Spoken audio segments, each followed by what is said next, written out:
E aí, galera, mais uma semaninha, mais um vídeo sobre prescrição de exercício, continuando a nossa saga dos princípios científicos do treinamento esportivo. Fábio Venturim, se caiu de paraquedas, volta lá no primeiro vídeo. O primeiro vídeo você vai encontrar no canal, portanto se inscreva no canal, deixa aquele joinha, aquele like aí para esse vídeo circular, que você ajuda aí todo mundo com mais informação interessante sobre prescrição de exercício. Espero que seja interessante, evidentemente. Princípio de hoje, princípio da continuidade. Então, nesses 13, no máximo 15 minutos que a gente nunca chegou até lá, a gente vai conversar um pouquinho sobre o princípio da continuidade.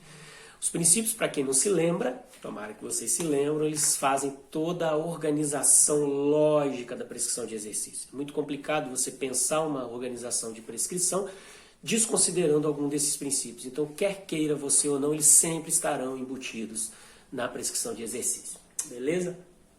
Por que o da continuidade é um princípio muito bacana, a meu ver? Porque ele agrega todo o conhecimento que a gente já vem discutindo sobre os dois outros princípios.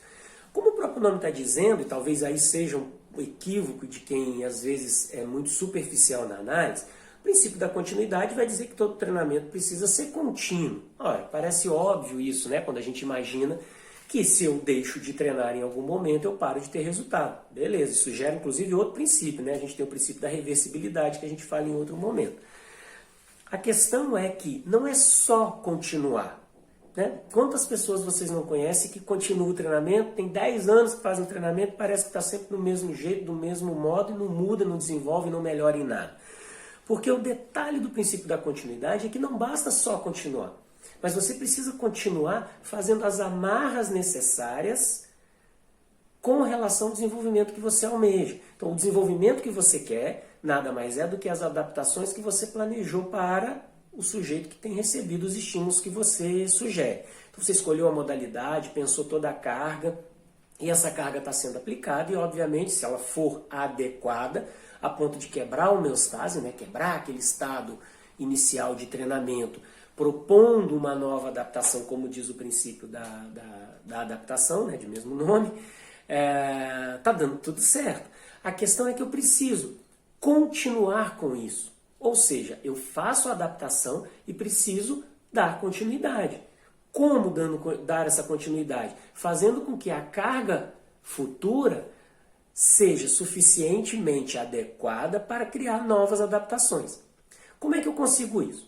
Primeiro, em âmbito geral, é sempre bom lembrar que eu tenho alguns componentes que fazem com que o sujeito consiga os resultados. O primeiro deles, indiscutivelmente, aí não tem balela, eu preciso de um componente genético, né? Então, o percentual da genética naquilo que você tenta e quer conseguir é muito grande. Por isso que não dá empate, né? Por isso que nem todas as pessoas que querem as mesmas coisas conseguem esse resultado. Porque nós estamos aí, antes de mais nada, regidos pela lei da genética. Então agradeça seu pai, seus avós, seus pais e seus avós pelo que você é aí em grande parte. A outra parte, que aí foge a questão da característica genética, ela tem a ver com a alimentação que você vai fazer, com o descanso que você vai ofertar e com o tipo de treinamento que você vai oferecer a esse sujeito, né? A alimentação a gente discute lá com o nutricionista, não vamos invadir a área dos outros, na área profissional dos outros. O descanso, muita explicação, a gente pode fazer um vídeo sobre isso futuramente, mas é fundamental que esse sujeito tenha um descanso adequado para que ele tenha os resultados que ele quer. E a parte do treinamento fica com a gente, esses videozinhos aí, espero que eles estão dando conta de te ajudar nisso. Então veja, considerando aí a genética ok, alimentação ok, descanso ok, eu tenho que propor uma carga que promova a adaptação e continuamente fazer as minhas emendas, né? Eu preciso fazer com que esse novo treinamento tenha a ver de fato com aquilo que foi ofertado anteriormente, sobrecarregando no momento também adequado. Então eu adapto, sobrecarrego, readapto. E aí, quando a gente pega nas literaturas que falam sobre o princípio da continuidade, é clássico aquele gráfico da escadinha, onde eu tenho estresse, recuperação, ou estímulo, recuperação. A gente já falou de estímulos lá atrás, então você entendeu que esses estímulos causam, eles fazem com que o organismo tenha que se adaptar, então ele tem as fases dessa adaptação explicadas lá na síndrome da adaptação geral, ok?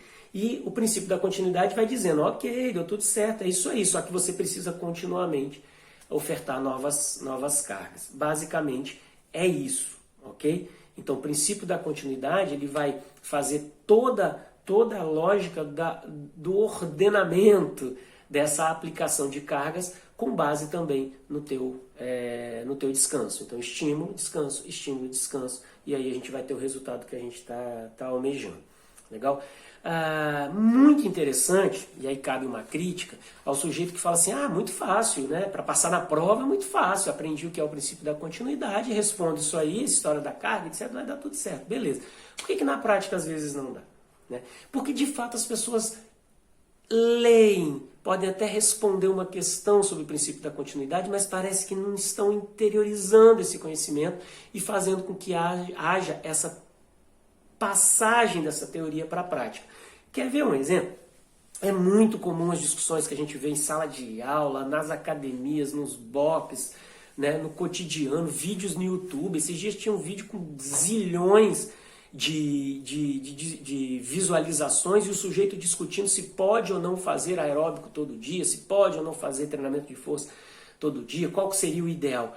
Veja, o ideal, depois que você decide a carga em função das adaptações ou em função do objetivo que você organizou para aquele sujeito, tudo que você quiser será regido por essas regras. Então veja, não tem uma burocracia de fazer aeróbico 3 vezes por semana, força 2 vezes ou vice-versa, ou todo dia as mesmas coisas, né?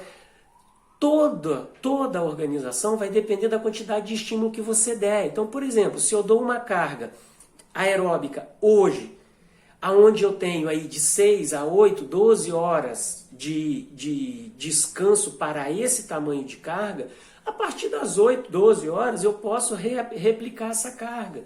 Né? Ou seja, a escolha do que eu vou fazer na próxima sessão é regida pelo que eu bolei na anterior. E ela não é uma surpresa. Você já pensa a futura com base na primeira. Então você faz um planejamento. E aí a gente vai fazer vídeos daqui para frente também falando sobre um pouco dessa questão do planejamento. E aí vem toda a história da periodização, se vai ser linear ou se não vai ser linear. E aí a gente conversa nisso em outra oportunidade. Mas veja, não dá para você dizer que entendeu o princípio da sobrecarga, que entendeu o princípio da adaptação, que neste momento está compreendendo o princípio da continuidade e ainda ter dúvida se você pode ou não fazer um treinamento todo dia. Ou quantos dias de intervalo eu vou ter que oferecer para esse sujeito, né? Tem aquela discussão, o pessoal do treinamento resistido, a melhor série é a série A, B, C, D, E, 5 vezes, quantas vezes eu malho em grupamento. Veja, a continuidade diz claramente que você precisa dar um estímulo e uma recuperação. Então, a partir do momento que você tem o estímulo adequado e uma recuperação condizente com esse estímulo, os dias que você vai ofertar de treino com mais ou menos carga é uma decisão sua, planejada, que vai a longo prazo te trazer um determinado resultado. Quando ele não traz, admita que você não foi competente naquele momento no cálculo da carga ou do descanso. Você pode ter acertado na carga em termos de estímulo, mas errou no tempo de descanso. Estou considerando que o sujeito está respeitando aquilo que você fala para ele. Ok? Então, o princípio da continuidade vai fazer com que você tenha uma ideia organizacional sobre estímulo e recuperação, pensando que ele precisa ser sempre contínuo, ou seja, o próximo tem a ver com o anterior. O tamanho do estímulo tem que ser proporcional ao tamanho do descanso. E aí você pode decidir se você quer um descanso total por conta daquela carga ou um descanso parcial. Toda essa discussão pode ser encontrada na literatura quando a gente entende um pouquinho sobre o fenômeno da supercompensação, já dito lá no vídeo do princípio da sobrecarga. Então, dá uma vasculhada nisso, né? Eu estou me esforçando aqui para falar algumas coisas sobre isso, mas os vídeos não dão conta, evidentemente, de resolver todas as questões. Precisa de leitura. Pode ver videozinho no YouTube, mas tem que dar uma lida, volta nos clássicos. A resposta para isso está desde 1960, nessa década aí, quando os princípios científicos começam a ser pensados e publicados. Legal? Então pensa, videozinhos aí com zilhões de exercícios, de explicações, né? Se esse tipo de exercício é bom ou não, sempre com verdades absolutas. Então eu não tenho uma verdade absoluta, eu tenho um contexto. Então o contexto da aplicação de carga, regida pelos princípios, vai nortear essa organização. Estímulo adequado, recuperação adequada, sempre num crescente. E a data com que você vai aumentar, progredindo essa carga, ela tem que respeitar todos esses estímulos que foram dados. Legal? Mais um videozinho curtinho aí. Espero que eu tenha ajudado. Qualquer dúvida, se inscreva lá no canal se você quiser dar um likezinho e fazer a sua pergunta. Se não, o pessoal tem me achado aí também no Instagram, né? Fica à vontade, a gente está aí para tentar ajudar da melhor maneira possível. Valeu, um abraço, até a próxima!